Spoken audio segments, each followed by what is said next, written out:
Saya adalah Putri Aprilianti, mahasiswi Universitas Pendidikan Indonesia, program studi Ilmu Pendidikan Agama Islam dengan nomor NIM 2207565, akan membacakan pidato debat dengan mosi Dewan ini menyesali stereotip negatif terhadap beauty privilege.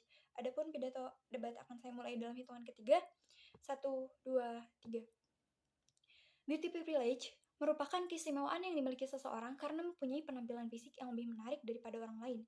Ini adalah sebuah fenomena yang mempengaruhi pandangan orang lain, baik dalam hal kehidupan sosial, karir, maupun lingkungan sekolah.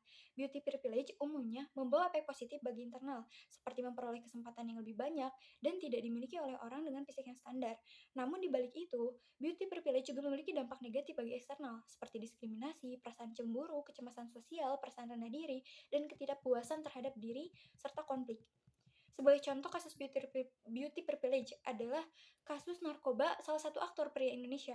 Kala itu netizen berbondong-bondong memberikan semangat dan melontarkan dukungan kepada artis good looking tersebut. Namun tidak dalam selang waktu yang tidak lama, di sisi lain ketika seorang komika terjerat kasus narkoba, luar biasa hujatan netizen kepadanya. Hal ini sebenarnya sesuai dengan isi jurnal Harvard yang bertajuk Why Beauty Matters, yang di dalamnya terdapat sebuah kutipan yang berbunyi, "If someone is easy on eyes, the enjoyment we derive from looking at them colors or perception of other attributes." Yang artinya, jika seseorang itu menarik untuk dipandang, maka kenikmatan yang kita peroleh dari melihatnya mengubah perspektif kita terhadap semua nilai yang ada padanya. Hal ini mengungkapkan bahwa konstruksi sosial memaksa kita untuk menilai positif ketika orang tersebut memiliki wajah good looking. Sebaliknya, pandangan terhadap mereka yang kurang menarik justru mengakibatkan pemikiran negatif pula.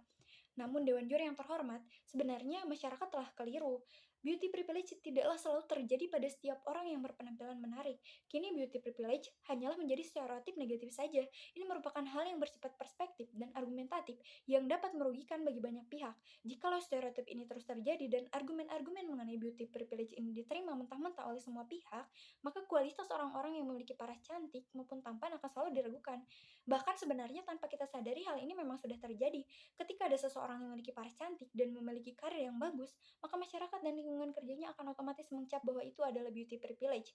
Padahal mereka tidak tahu bagaimana kinerja orang tersebut, bagaimana susahnya ia mencari karirnya, atau bagaimana proses dan langkah yang ia lakukan untuk mencapai kesuksesan yang dimilikinya saat ini. Sebenarnya hal ini juga terjadi di lingkungan sekolah, lingkungan keluarga, pertemanan, dan lain-lain. Namun sebenarnya ini dipatahkan oleh bukti lainnya, yakni ketika di Indonesia banyak orang-orang yang memiliki paras cantik, contohnya artis-artis, penyanyi, atau tokoh-tokoh terkenal yang dimana mereka memiliki paras cantik namun juga memiliki kualitas atau kompetensi atau keahlian yang luar biasa pula.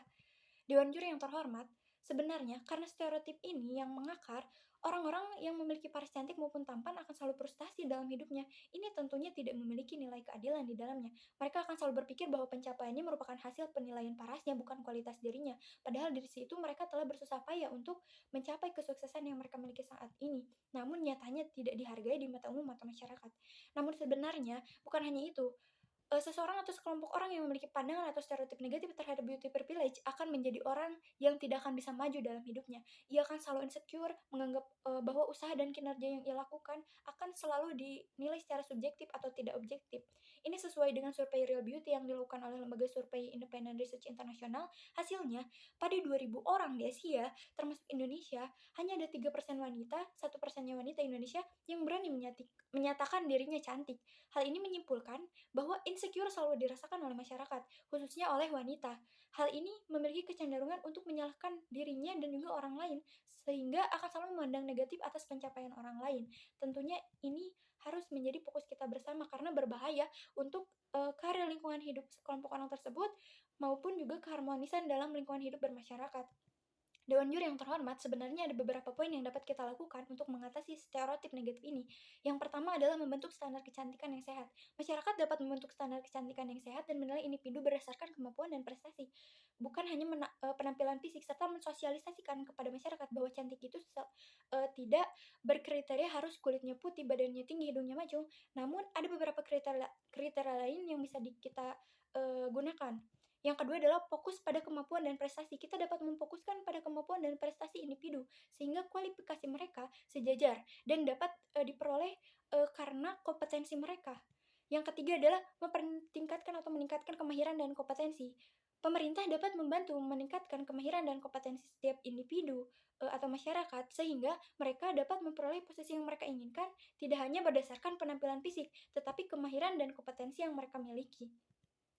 Kemudian, itulah tiga tiga poin yang dapat kita lakukan dan perlu kita ingat bahwa orang yang bijak tidak akan menganggap, pencapaian orang lain adalah sebuah beauty privilege, tapi ia akan berusaha untuk meningkatkan kualitas diri dan value yang ia miliki untuk mendapatkan hal-hal yang diinginkan. Sekian dari saya, terima kasih.